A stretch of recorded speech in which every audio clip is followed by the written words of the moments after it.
Electrostatics के numerical में अक्सर इस डेरिवेशन के रिजल्ट पे बेस्ड सवाल पूछे जाते हैं। इस डेरिवेशन के थ्रू आज हम इस कॉमनली यूज होने वाले फॉर्मूले को ड्राइव करेंगे। तो इसके लिए सबसे पहले इन्फिनाइटली लार्ज शीट कंसिडर करते हैं जो कि यूनिफॉर्मली चार्ज है। इस शीट का सरफेस चार्ज डेंसिटी हम लोग सिग्मा एज्यूम कर लेते हैं। अब इस शीट के अराउंड इलेक्ट्रिक फील्ड जनरेट होगा जो कि इस शीट के परपेंडिकुलरली आउटवर्ड होगा, कुछ इस तरह से, इधर भी और इधर भी। ओके, अब हम इस शीट के अराउंड एक सिलेंड्रिकल गॉसियन सरफेस कंसिडर करते हैं और ये सरफेस सिमेट्रिकल होना चाहिए ताकि हमारा काम आसान हो।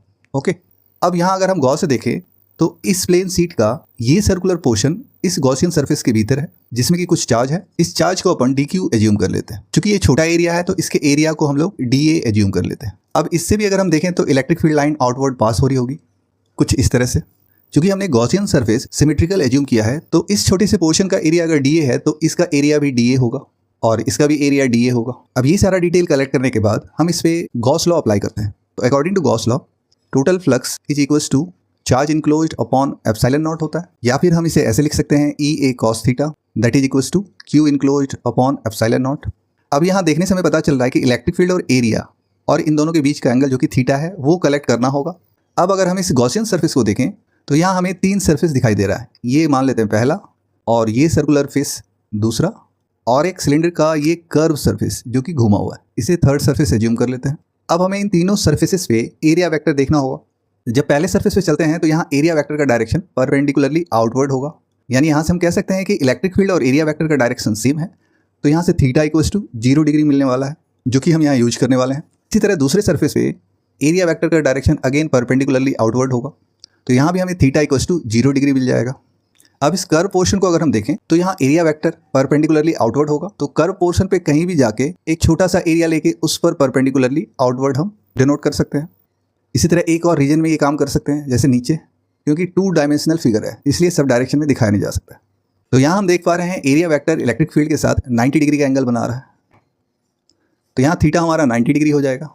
अब यहाँ से हम टोटल इलेक्ट्रिक फ्लक्स को लिख सकते हैं electric flux through surface 1 plus electric flux through surface 2 plus electric flux through surface 3 that is equals to, यहाँ का चार्ज हमारा dq है तो dq अपॉन एप्सिलॉन नॉट।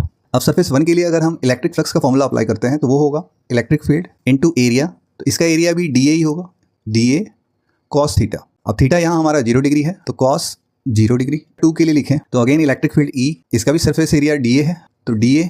अब यहाँ पे भी एंगल हमारा 0 डिग्री है तो cos 0 लिख सकते हैं। इसके बाद थर्ड सरफेस के लिए इलेक्ट्रिक फ्लक्स देखते हैं।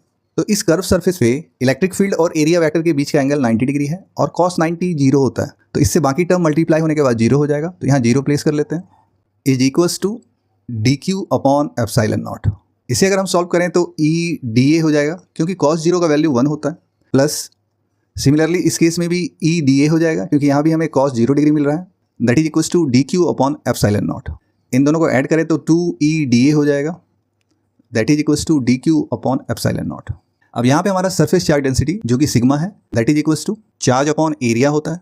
अब अगर इस छोटे से पोर्शन के लिए देखें तो यहाँ चार्ज dq है और इसका एरिया dA है, तो यहाँ के लिए हम सिग्मा को लिख सकते हैं dq अपॉन dA। अब यहाँ से dq को फाइंड किया जा सकता है जो कि होगा सिग्मा इंटू dA। ओके, इस वैल्यू को हम यहाँ न्यूमरेटर में प्लेस कर देते हैं तो हमारा इससे आ जाएगा 2E dA that is equals to sigma dA, dq की जगह हमने रखा है अपॉन एप्सिलॉन नॉट। तो यहाँ हम देख पा रहे हैं dA से dA हमारा कैंसिल आउट हो रहा है, 2 को इधर लाएंगे तो ये डिवाइड हो जाएगा। इससे हमारा इलेक्ट्रिक फील्ड का रिजल्ट आएगा सिग्मा अपॉन 2 एप्सिलॉन नॉट। अब इससे रिलेटेड कुछ टर्म्स है जो कि यहाँ डिस्प्ले हो रहा होगा, इसे हमेशा ध्यान में रखना है। ओके।